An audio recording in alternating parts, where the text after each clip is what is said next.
Olá, concurseiro, concurseira! Chegamos! Mais uma prova Atualidades para você. De qualquer maneira, obrigado por ter feito as suas considerações, as suas ponderações, as suas críticas, os seus elogios. Sempre tem gente participando, isso é muito bom. Sempre vamos ler ali, sempre vamos acolher as suas críticas, os seus comentários, as suas sugestões. O tema de hoje, concurseiro, concurseira, é o seguinte: Brasil e o desperdício da água. Isso mesmo. Nosso país, o maior reservatório de água doce do mundo, e você vai ver que ele ficou ainda maior a partir desse nosso encontro, desperdiça o mineral mais precioso, segundo muitos cientistas, e, sem dúvida, pela necessidade que nós temos, não tem mineral mais precioso neste planeta do que a água. Olha só, algumas vezes eu já tratei esse tema. Há uns 7, 8 programas passados, eu lembro que eu tratei do aquífero Guarani em um determinado momento. E agora eu quero tratar de um outro aquífero que o Brasil conseguiu mapear, que os pesquisadores, principalmente das universidades do norte do nosso país, da Universidade do Pará, da Universidade do Amazonas, conseguiram desenvolver e mostrar para o mundo que nós temos essa riqueza. Mas não basta só nós mostrarmos ao mundo que temos essa riqueza. Deveremos aprender a usá-la, tá bom? Bom, falei em aquífero. Primeira coisa, antes de eu mostrar todos os detalhes desse novo aquífero, uma pergunta. O que é um aquífero? O que é isso? Como que ele funciona? Reginaldo, coloca lá na tela para mim, por favor, esse slide aí, para que eu comece a conversar com os nossos espectadores. Vamos lá. Grava na sua mente, por favor, que aquífero, água, né? No caso aí, ferro, aquífero, suporte. Então, aquífero é uma formação geológica. Do ponto de vista conceitual, é uma formação geológica. Claro, formado então por rochas, permeáveis, seja pela porosidade granular ou pela porosidade fissural. Já explico isso, vou usar uma esponja aqui para tentar demonstrar isso da forma mais didática possível. E tudo isso é capaz de armazenar e transmitir quantidades significativas. Não é qualquer quantidade de água, tá? Quantidades significativas de água. Então, vamos lá. Peguei essa esponja aqui, uma coisa simples, para tentar dizer aquilo que estava lá no texto. Imagine essa parte amarela, tá bom? Essa parte amarela aqui como uma parte de solo e esta parte verde aqui como uma rocha, porosa ou não, isso aqui é indiferente, mas ela poderia ser uma rocha porosa ou uma rocha impermeável. Veja só, agora eu vou colocar um pouco de água aqui em cima. Esta água que eu pense que essa aqui é a água da chuva. Uma parte dela vai escorrer, até que já foi para o chão aqui, mas conforme eu passo o meu dedo, ela vai infiltrando. Imagine isso aqui em milhares de quilômetros. Depois eu mostro no mapa lá na frente. Essa água infiltrando em uma área gigante, ela vai se acumular nesta rocha porosa. Ela não continua se infiltrando porque essa de baixo aqui pode ser impermeável e não deixa ela seguir. Você vê facilmente que existe uma parte mais úmida. Em pouco tempo, essa parte aqui ficaria seca, mas deu para sacar que isso infiltrou. Imagine isso numa grande região, numa área, por exemplo, do tamanho do estado do Paraná, do tamanho do estado de São Paulo, ou um quarto do Amazonas, que é a nossa maior unidade federativa. Imagine quantos trilhões de litros podem se acumular. Mostra de novo lá a esponja, para eu dar esse exemplo do aquífero. Imagine milhões de litros se acumulam, né? Aqui acumulou, claro, algumas gotas, né? É uma quantidade pequena, deu para perceber que ficou bastante úmida, mas numa área gigante, isso acumula milhões de litros. E é o que os cientistas chamam, o que os geólogos, o que os pesquisadores dão, o nome de aquífero.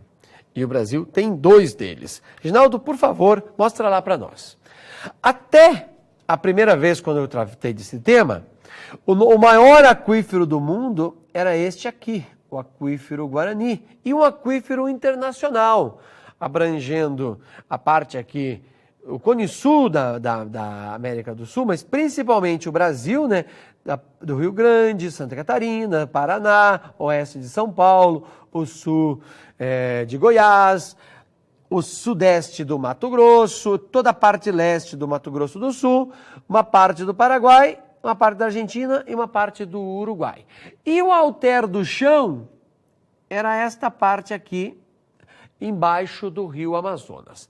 Apenas isso até então existia do aquífero. De qualquer maneira, se fosse só isso, seria uma coisa gigantesca, algo espetacular, já que daria para abastecer todo o Brasil por centenas de anos. Continuando aí, por favor, a parte conceitual do aquífero, antes de eu seguir. O aquífero pode ser variado, ter variados tamanhos. Eles podem ter extensões de poucos quilômetros quadrados ou milhares de quilômetros quadrados, então. Ou também pode apresentar espessuras de poucos metros ou centenas de metros, quilômetros embaixo da terra, coisa muito profunda. Tem lugares que o aquífero Guarani chega a 3, 4 quilômetros de profundidade de água acumulada. Você vai dizer, mas 4 quilômetros não é nada. Para o interior da terra, cavar 4 quilômetros não é pouca coisa, não. Poço artesiano não é aquífero? Conceitualmente não, porque poço artesiano é uma área menor e aquela água confinada ali está dentro de uma fissura e em alguns casos ela até, quando você consegue abrir uma fissura, ela sai até pela pressão da própria água, do próprio solo que a empurra e faz com que ela volte. Não dá para a gente reduzir um poço artesiano a um aquífero. O aquífero necessita de uma extensão maior, como o texto que eu passei para vocês, tá bom? Reginaldo, coloca também mais essa imagem aí para a gente observar. Um detalhe aqui do estado de São Paulo, né? E água infiltrando no solo, imagina lá aquela esponja, e ela vai se acumulando de forma irregular, fazendo bolhas, gigantescas bolhas ou gigantescos lagos no interior do nosso solo, e esta água vai se acumulando. Estou falando ainda, é claro, do aquífero Guarani, que é o nosso, entre aspas, mais conhecido, mais estudado. Agora, eu quero que você veja o sistema que nós temos na Amazônia. Olha que coisa espetacular, que coisa assustadora em termos de gigantismo. Vou passar aqui uma linha vermelha para que possamos destacar melhor. Claro que isso aqui ainda não é um estudo definitivo, tá bom? Não é um estudo que fecha a conta, mas são trilhões e trilhões de litros de água no interior do solo. Vou só trocar de cor para eu fazer o seguinte. Aqui corre o Rio Amazonas, onde está essa linha azul aqui que eu risquei. Aí corre o Rio Amazonas, né? Aqui vem o Rio Solimões, Rio Madeira e vários outros afluentes que desaguam no Rio Solimões, no Rio Amazonas. Mas tudo isso que você está vendo nessa mancha mais destacada, em um azul um pouquinho fraco aí, agora eu vou fechar tudo com o azul.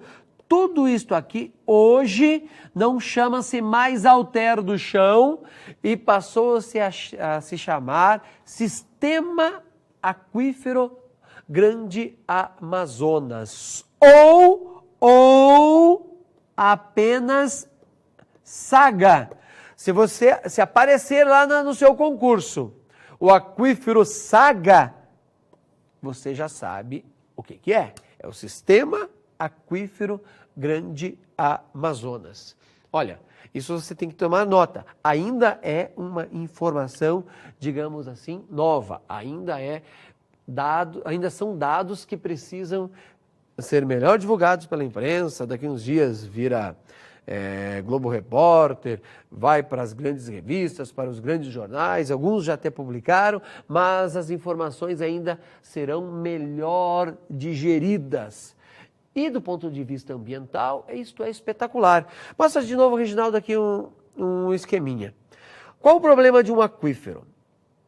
Quando você joga agrotóxico, por exemplo, ou que seja esgoto num determinado lugar, e esse esgoto e esse agrotóxico infiltra no solo e ele venha atingir o aquífero, você pode contaminar toda a água. Toda a água do aquífero pode ser contaminada.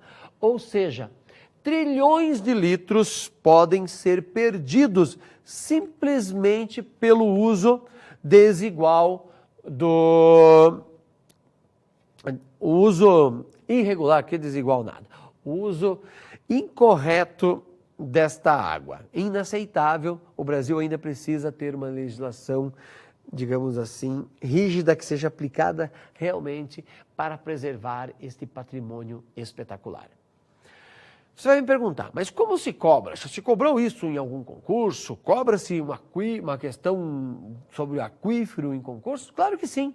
Vou mostrar para você agora pelo menos duas questões que a gente pode discutir aí em relação a que já foi cobrado em outros concursos, falando, claro, na época, principalmente do aquífero Guarani, como eu disse para você, era o mais importante até então, agora passará a ser a SAGA, o Sistema de Aquífero do Grande Amazonas, tá bom? Reginaldo, vamos mostrar uma questão aí para eles, então, que já foi cobrada? Olha só, CESP 2012,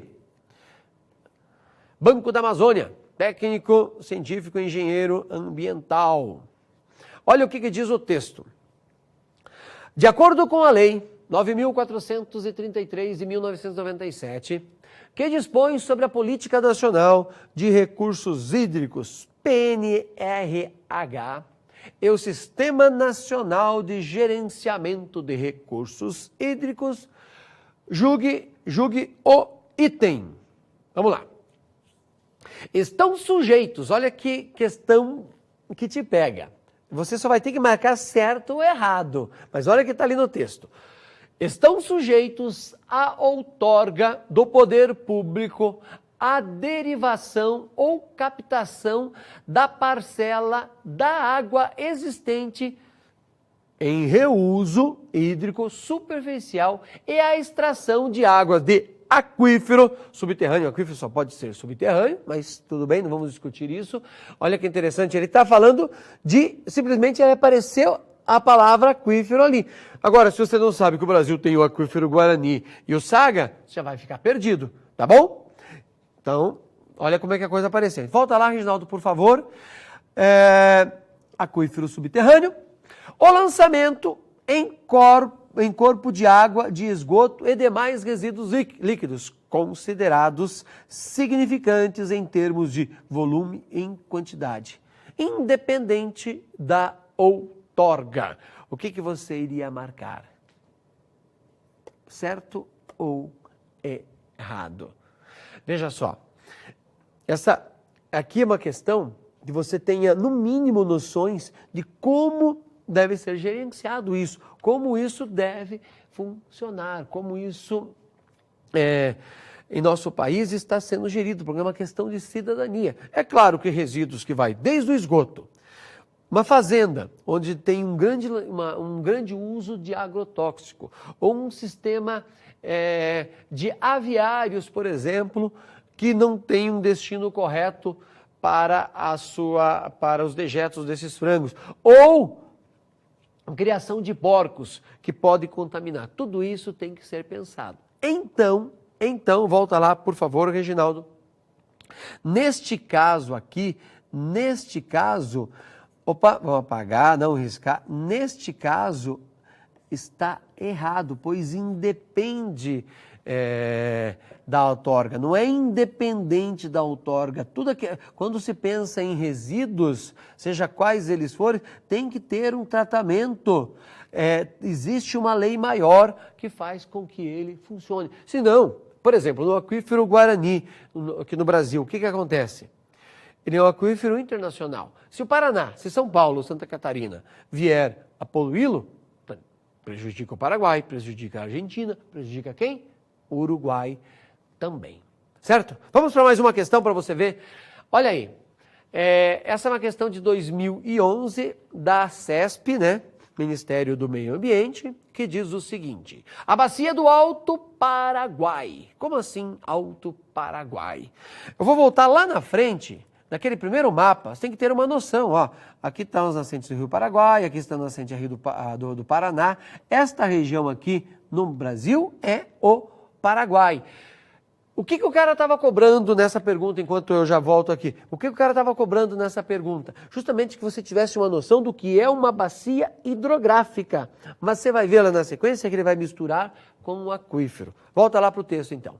A bacia do Alto Paraguai, BAP, corresponde a uma bacia hidrográfica transfronteiriça, vários países, tá? Compartilhada, Brasil e Paraguai, estados brasileiros, vários estados, abrangendo também a região do Pantanal, que é única no mundo. Assim, é fundamental que tanto organismos do Brasil quanto da Bolívia, do Paraguai, compartilhem responsabilidades pela gestão dos recursos naturais da bacia do Alto Paraná. Em especial, claro, que seus recursos hídricos, quando você cuida de um, você cuida do outro, no caso a biodiversidade. Aí continua. Programação de estatística para gerenciamento integrado. PAI 2004. Considerando o texto acima, considerando o texto que foi dito para você lá, julgue os itens subsequentes a respeito desta bacia do Alto Paraguai. O projeto para a proteção ambiental e desenvolvimento sustentável do sistema aquífero Guarani, porque essa bacia passa pelo sistema Guarani, contempla a bacia do Alto Paraguai, a partir da região onde afloram os sedimentos do aquífero Guarani a leste. Olha, aqui você tinha que ter noção dos pontos cardeais. E daí? Isso está certo ou está errado? É aquela resposta que você tem que ir rápido para ela. Você não pode demorar, até para que depois nas outras você possa gastar mais tempo. Volta lá para eu marcar aqui. Isso está certo, tá? É verdade tudo isso. Opa, vamos apagar aqui. Apagar até para que depois você queira olhar esse texto com atenção, congela a imagem aí e olha com atenção. O projeto para a proteção ambiental. Isso aí caberia também para o Alto Amazonas, para as nascentes dos principais rios da Amazonas. A coisa se estende para todos os lados. Dá para sacar que o Brasil tem uma quantidade enorme de água. Temos água sobrando. Mas por que falta água? Porque usamos mal. Está aí o título do nosso encontro de hoje. Precisamos urgentemente parar de impermeabilizar o solo. Choveu em São Paulo nos últimos anos mais do que choveu em Israel. Mas por que falta água ali? Mau uso. O Brasil e São Paulo usa mal a sua água. Curitiba usa mal a sua água. Sujamos este bem tão precioso e a natureza cobrará muito caro de nós esta atitude impensada buscando o lucro de alguns. Pense nisso, é um ato de cidadania sim e com certeza será cobrado ao longo dos concursos que vamos ter em 2015, 2016 e em diante. Este é um tema relevante.